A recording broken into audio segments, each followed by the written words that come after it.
Je donne la parole à Monsieur Swan. Vous avez la parole, monsieur.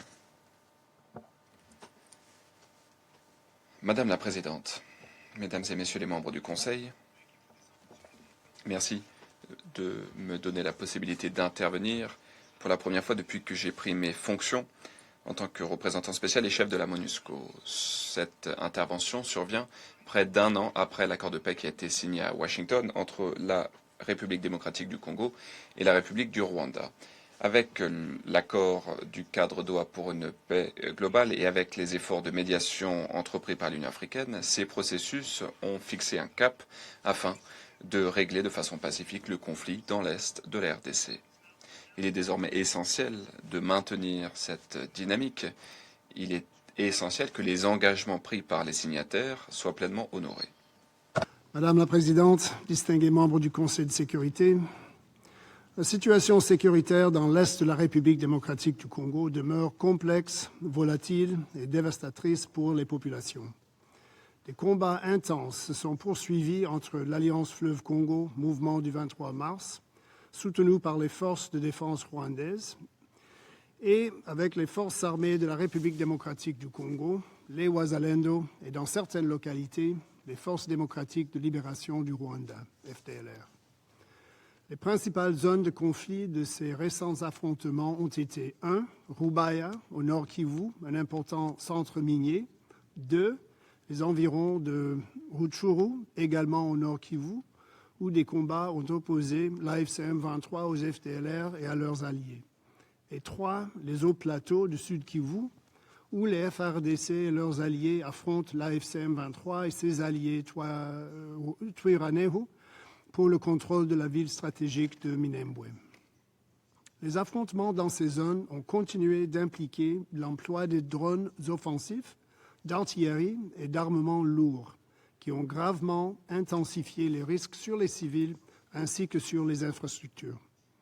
Conformément à leurs engagements, la FCM 23 s'est partiellement retirée de certaines localités des territoires de Lubero et de Walikale, ainsi que de certaines zones du sud Kivu, notamment d'une partie de la plaine de la Rusizi, dans le territoire d'Uvira.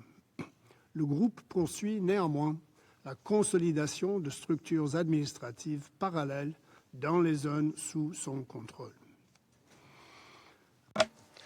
Madame la Présidente, les efforts diplomatiques qui visent à mettre un terme à ce conflit, ces efforts continuent avec l'engagement continu des États-Unis et du Qatar et de l'Union africaine avec le soutien de la Suisse. Depuis la dernière intervention devant ce Conseil sur la RDC, le gouvernement et le groupe AFCM 23 ont signé un protocole d'accord avec la Conférence internationale de la région des Grands Lacs pour opérationnaliser le mécanisme de vérification conjoint élargi plus, mécanisme responsable du suivi et de la vérification des engagements relatifs au cessez-le-feu dans le cadre du processus de Doha. Depuis l'adoption de la résolution 2808, la MONUSCO a participé à des réunions du mécanisme de contrôle et de vérification du cessez-le-feu établi au titre du processus de Doha et a participé à des discussions entre le gouvernement de la RDC et le groupe AFC M23, réunions qui ont eu lieu des 13 au 17 avril à Montreux. La MONUSCO a soutenu l'opérationnalisation de ce mécanisme à Goma, notamment en fournissant des espaces de bureau, de l'équipement et un équipement de protection personnelle pour les membres de ce mécanisme et a contribué à des préparations avec la direction du mécanisme pour que la MONUSCO apporte un soutien sécuritaire et logistique pour la tenue des activités de vérification et de supervision du cessez-le-feu. J'appelle de mes voeux le déploiement rapide de ce mécanisme pour que le mécanisme s'acquitte de sa première mission. La MONUSCO est prête à soutenir ces efforts. Concernant la situation sécuritaire dans l'Est de la RDC, je souligne la menace que continuent de faire peser les forces démocratiques alliées. À Ituri, il y a eu des attaques contre les civils et les forces armées de la République démocratique du Congo et leurs alliés. L'ADF a tué 287 civils, notamment 44 femmes à Ituri.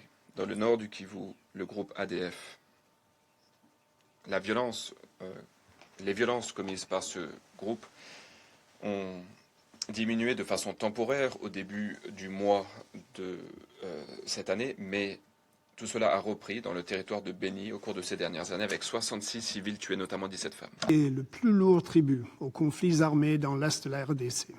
Au Nord Kivu et Ituri, depuis le 19 mars, la MONUSCO a documenté 632 décès de civils à la suite des conflits armés.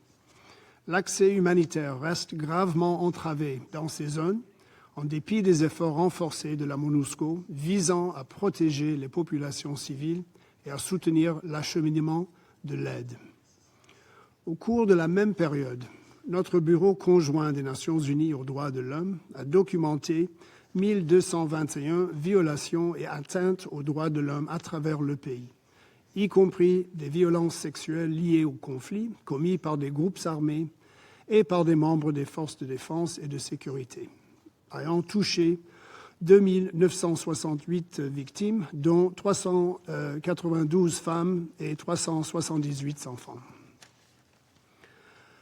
La MONUSCO demeure pleinement engagée dans la mise en œuvre de son mandat sur l'ensemble de sa zone de déploiement, malgré la crise de liquidité qui touche actuellement les opérations de maintien de la paix des Nations Unies. À cet égard, la mission a intensifié ses patrouilles ainsi que le déploiement de bases opérationnelles mobiles dans les zones touchées par les attaques des ADF et aux abords des sites de personnes déplacées. Depuis le 19 mars 2026, la MONUSCO et les FARDC ont mené 2101 patrouilles conjointes. La police de la mission a également effectué 497 patrouilles, dont 81 conjointement avec la police nationale congolaise. La MONUSCO a également soutenu les mécanismes locaux et provinciaux de paix, notamment en Ituri, où les progrès ont été accomplis dans la mise en œuvre de la feuille de route relative au dialogue entre groupes armés à Aru. La mission continue également d'appuyer les efforts de réforme du secteur de la sécurité conduits par le gouvernement de la République démocratique du Congo. Une commission nationale de suivi de la réforme du secteur de la sécurité a été créée et la première politique nationale de sécurité est en cours de finalisation sous la conduite de la présidence. Par ailleurs, la MONUSCO a poursuivi son soutien aux efforts de désarmement, de démobilisation et de réintégration. Entre mars et juin, la mission a facilité le rapatriement vers le Rwanda, en collaboration avec les autorités nationales et régionales, de 156 ex-combattants rwandais supplémentaires, ainsi que de 163 personnes à leur charge affiliées au FDLR et à d'autres groupes armés étrangers. Madame la Présidente, depuis ma prise de fonction, j'ai multiplié les échanges à Kinshasa, en Ituri et au Nord Kivu avec les autorités nationales et provinciales, la société civile, les femmes, les jeunes, les acteurs politiques, les partenaires humanitaires et les représentants des communautés. À Goma, j'ai également rencontré des représentants de l'AFC M23 dans le cadre de la mise en œuvre du mandat de la MONUSCO dans les zones sous leur contrôle. En dehors de la République démocratique du Congo et conjointement avec l'envoyé spécial pour la région des Grands Lacs, Huang Xia, j'ai rencontré l'équipe de médiation de l'Union africaine conduite par le président Faure Gnassingbé du Togo, les facilitateurs de l'Union africaine ou leurs représentants, ainsi que le président de la Commission de l'Union africaine, Mahmoud Ali Youssouf. Je me suis également entretenu avec le président de l'Angola, João Lourenço, champion de l'Union africaine pour la paix et la réconciliation en Afrique. Ces échanges témoignent de l'étroite coopération entre l'Union africaine et les Nations unies, ainsi que de l'engagement total de la MONUSCO à soutenir les efforts de médiation africaine. Au cours de tous ces échanges, j'ai réaffirmé l'engagement de la MONUSCO à mettre pleinement en œuvre son mandat, en particulier les priorités soulignées par le Conseil. En outre, j'ai encouragé l'ensemble des acteurs congolais à œuvrer en faveur d'un consensus sur les modalités du dialogue national proposé, ainsi qu'à préserver l'espace civique et les libertés fondamentales, notamment la liberté d'expression et de réunion, afin de permettre aux partis politiques et aux autres parties prenantes d'exprimer leur point de vue dans un environnement pacifique et sécurisé. Madam President, Madame la Présidente, la crise humanitaire en RDC demeure grave. Près de 27 millions de personnes, plus d'un quart de la population, se trouvent en situation d'insécurité alimentaire. Le plan de riposte sur les besoins humanitaires de 2026 a mis la priorité absolue sur 7,3 millions de personnes qui doivent recevoir une assistance avec un budget d'1,4 milliard de dollars qui est financé pour l'instant à 53,3%. Nous remercions les bailleurs de fonds de leur générosité et espérons que les financements seront pleinement versés pour répondre aux besoins de l'RDC.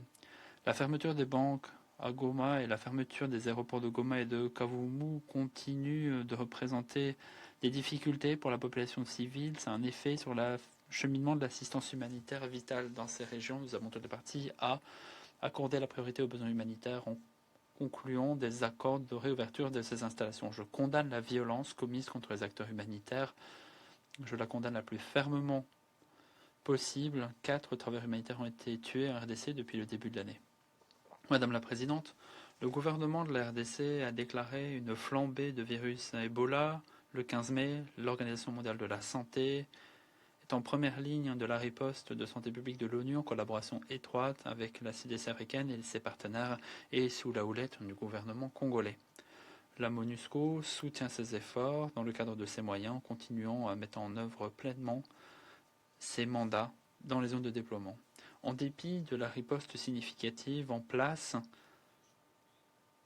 le lieu de la flambée principale dans une zone de conflit actif et dans un contexte urbain, alors que les structures sanitaires sont déjà en difficulté, représente un risque de propagation de l'épidémie. La fermeture des frontières, les restrictions de déplacement compliquent encore l'acheminement de la riposte humanitaire.